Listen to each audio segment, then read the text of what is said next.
മമ്മൂട്ടിയുടെ ക്രിസ്മസ് സമ്മാനമായി എത്തുന്നു ദ ഗ്രേറ്റ് ഫാദർ. ഹനീഫ് അദീനയുടെ സംവിധാനത്തിൽ ഒരുങ്ങുന്ന മമ്മൂട്ടി ചിത്രം ദ ഗ്രേറ്റ് ഫാദർ ക്രിസ്മസ് റിലീസായി തിയേറ്ററുകളിലെത്തും.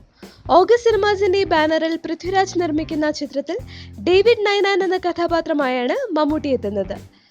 മിഷേൽ ഡേവിഡ് എന്ന നായിക കഥാപാത്രമായി സ്നേഹ എത്തുമ്പോൾ ബേബി അനിഖയാണ് സാറ ഡേവിഡ് എന്ന മമ്മൂട്ടിയുടെ മകളുടെ കഥാപാത്രത്തെ അവതരിപ്പിക്കുന്നത്. തമിഴ് നടൻ ആര്യ ചിത്രത്തിന്റെ സഹനിർമ്മാതാവ് എന്നതിലുപരി ആൻഡ്രൂ സീപ്പൻ എന്ന കഥാപാത്രമായും ചിത്രത്തിൽ എത്തുന്നുണ്ട്. കസബ, വൈറ്റ് എന്നീ പരാജയ ചിത്രങ്ങൾക്ക് ശേഷം തോപ്പിൽ ജോപ്പനിലൂടെ ശക്തമായ തിരിച്ചുവരവ് നടത്തിയ മമ്മൂട്ടിയുടെ മറ്റൊരു സൂപ്പർ ഹിറ്റ് ആയിരിക്കും ദ ഗ്രേറ്റ് ഫാദർ എന്ന് പ്രതീക്ഷിക്കാം. റോബി വർഗീസ് രാജ് ഛായാഗ്രാഹകനാകുന്ന ചിത്രത്തിന്റെ സംഗീത സംവിധാനം ഗോപി സുന്ദറാണ് നിർവഹിക്കുന്നത്.